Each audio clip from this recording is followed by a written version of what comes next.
बुद्धू दीदी। नीले रंग के खूबसूरत बैग को माधवी पिछले 2 मिनट से टकटकी लगाए देखे जा रही थी। अचानक सिमी ने उसके कंधे पर हाथ रखा और बोली, आज का पूरा दिन इसी शोरूम में बिता देगी मैडम आप। माधवी और सिमी पक्की सहेलियां थी। वैसे तो माधवी को अपने ऊपर पैसे खर्च करना बिल्कुल पसंद नहीं था, लेकिन पिछले कई दिनों से सिमी, माँ, मौसी और उसकी दोनों बेटियां टीशा और हर्षिता उसे हर बात पर टोकने लगे थे। कभी तो अपने लिए कुछ ले लिया कर, अपने कमाए हुए पैसे अपने ऊपर खर्च करने में तुझे क्या दिक्कत है। घर की परिस्थितियों ने उसे समय से पहले ही काफी समझदार बना दिया था। एक समय माधवी को घूमना, सहेलियों के साथ मस्ती करना बहुत पसंद था। जब मन चाहता वो गाने लगाकर डांस करना शुरू कर देती। माधवी और उसकी मौसी के बीच सगी माँ बेटी जैसा लगाव था, इसीलिए शायद माधवी भी अपनी मौसी की बेटियों के साथ माँ जैसा ही व्यवहार करती थी। एक रोज माधवी के पिताजी की तबीयत अचानक खराब हुई और वो हमेशा के लिए उसे छोड़कर चले गए। पिता का साया सर से हटते ही माधवी ने अपने आप को पूरी तरह से बदल दिया। आंखों के आंसू तो उसने माँ की खातिर अपने अंदर ही जैसे जज्ब कर लिए थे। इसी बीच एक दिन उसके भाई के बेटे के स्कूल से फोन आया। उसकी तबीयत काफी बिगड़ गई थी। भाभी और भाई हर्षित को हॉस्पिटल लेकर पहुंचे ही थे। इतने में माधवी भी ऑफिस से सीधे हॉस्पिटल चली आई। हर्षित और उसकी छोटी बहन सानवी में उसकी जान बसती थी। हर्षित की रिपोर्ट देखकर डॉक्टर ने बताया, उसका लिवर 80% खराब हो चुका है। अब सिर्फ लिवर ट्रांसप्लांट ही एक ऑप्शन है, पर इसके लिए डोनर चाहिए होगा। टेस्ट करवाने पर पता चला माधवी और उसके भाई भाभी तीनों ही परफेक्ट डोनर है। लेकिन माधवी ने भाई भाभी से आगे बढ़कर डोनर बनने का फैसला लिया। आज उस ऑपरेशन को 10 साल हो चुके थे। माधवी ने अपना जीवन दांव पर लगाकर हर्षित को नया जीवन दिया था। उसके बावजूद अपने ही घर में उसकी कोई कदर नहीं थी। माधवी ने आजीवन शादी न करने का फैसला लिया था। वजह बस हर्षित की सेहत थी। उसे डर था, उसकी शादी के बाद अगर हर्षित को कोई परेशानी हुई तो उसके भाई भाभी और माँ के कंधों पर सारा बोझ आ जाएगा। उसने सोचा, मैं ठीक ठाक कमा लेती हूँ, यही रहूंगी तो अपने परिवार के लिए हर दुख मुसीबत में खड़ी रहूंगी। आज हाल ये था, माधवी के ऑफिस से आने के बाद माधवी को कोई एक गिलास पानी देने के लिए भी तैयार नहीं था। माँ के अलावा उसे कोई कुछ नहीं समझता था। ऑपरेशन के बाद से माधवी का शरीर पूरी तरह से खराब हो चुका था। कई बीमारियों ने उसे घेर लिया था। अपना कमाया हुआ एक एक रुपया माधवी बिजली के बिल, हर्षित और सानवी की फीस, कपड़े, बच्चों की बीमा पॉलिसी, राशन, सब्जी फल में खर्च कर देती थी। भाई भाभी कोई जिम्मेदारी उठाने को तैयार नहीं थे। ना जाने तनख्वाह के पैसे भाई कहाँ खर्च करता था। माधवी बस उनके लिए कमाई का जरिया बनकर रह गई थी।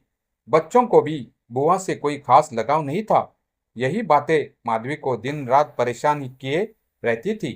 आज अपने जन्मदिन के दिन माधवी ने माँ और भाई भाभी को बुलाकर कहा, आज से मैं घर में सिर्फ 10,000 रुपये दिया करूंगी, बाकी पैसों का हिसाब देना मैं ठीक नहीं समझती हूँ।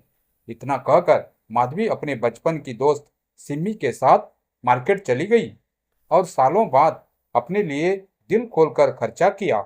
जो नीले रंग का बैग माधवी हाथ में लिए खड़ी थी, न जाने उसके हाथ से वो बैग लेकर सिमी ने कब उसकी बिलिंग करा दी।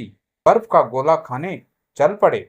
माधवी ने अपने फोन से नए बैग की फोटो खींच फिर उसे टीशा और अर्शित को भेज कर लिखा, कैसा लगा मेरा नया बैग। टीशा और हर्षिता यकीन नहीं कर पा रही थे। उनकी बुद्धू दीदी अब थोड़ी समझदार हो गई है। अब इतने सालों बाद उन्होंने दूसरों की जगह अपने लिए जीना शुरू कर दिया है। उस रात माधवी बहुत दिनों बाद चैन से सोई। कमरे की बत्ती बुझाते हुए उसने मोबाइल में अपने नए बैग की तस्वीर फिर से देखी और मुस्कुरा दी। नीले रंग का वो बैग अब उसके लिए बस एक सामान नहीं था, वो उसके नए जीवन का प्रतीक बन गया था। सुबह उठते ही उसने देखा घर में अजीब सी खामोशी थी। माँ पूजा कर रही थी, पर भाई और भाभी के चेहरे पर नाराजगी साफ झलक रही थी। माधवी, कल तुमने जो कहा, क्या तुम सच में अब घर का पूरा खर्च नहीं उठाओगी? भाभी ने चुपते लहजे में पूछा। माधवी ने शांत से कहा, पूरा क्यों? मैं अपना हिस्सा दे रही हूँ, 10,000 रुपये महीने। अब मैं चाहती हूँ कि सब लोग थोड़ा थोड़ा जिम्मेदारी लें। भाई ने अखबार तह करते हुए कहा, तुम्हें तो किसी की परवाह ही नहीं रही। जो कुछ है इस घर से तो है, तुम्हें क्या जरूरत थी अलग होने की? माधवी ने हल्की मुस्कान के साथ जवाब दिया, जरूरत थी, क्योंकि मैं अब दूसरों के लिए नहीं, अपने लिए भी जीना चाहती हूँ। भाई और भाभी बुदबुदाए हुए कमरे से निकल गए। माँ ने चुपचाप माधवी के सिर पर हाथ रखा। बिटिया, आज पहली बार लगा कि तू सच में बड़ी हो गई है। खुद से प्यार करना भी जरूरी होता है। माँ की आंखों में वो गर्व झलक रहा था जो शब्दों से परे था। दफ्तर पहुंचकर माधवी ने काम में खुद को झोंक दिया।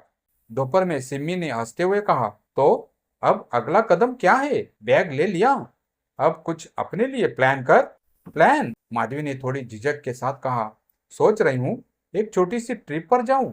बहुत साल हो गए कहीं गई नहीं। वो तो मैं कब से कह रही हूँ। सिमी ने झट से कहा, चल इस वीकेंड ऋषिकेश चलते हैं।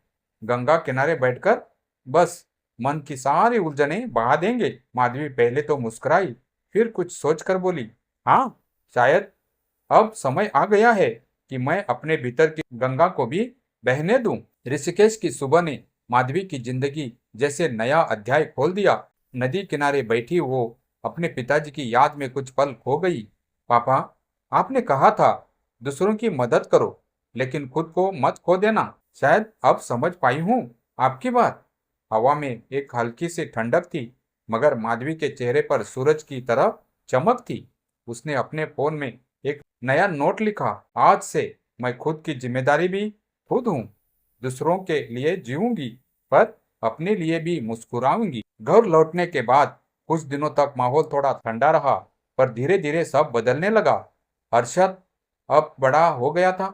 उसने एक दिन माधवी से कहा, बुआ, कॉलेज के प्रोजेक्ट में मैंने आपके ऊपर एक स्टोरी लिखी है। मेरी सुपर वुमन बुआ। माधवी की आंखें नम हो गई। वही अरशद जिसके लिए उसने अपनी जान दांव पर लगाई थी, अब उसके अस्तित्व को समझने लगा था। माँ ने आशीर्वाद देते हुए कहा, देखा, जब तूने खुद को थोड़ा प्यार देना शुरू किया तो भगवान ने सबका प्यार लौटाना भी शुरू कर दिया। नीला बैग अब माधवी के कमरे में एक कोने में रखा रहता था। हर सुबह ऑफिस जाते वक्त वो उसे उठाती और मुस्कुराकर कहती, चलो आज फिर अपने लिए कुछ अच्छा करते हैं। अब वो सिर्फ जी नहीं रही थी, जीवन को महसूस कर रही थी।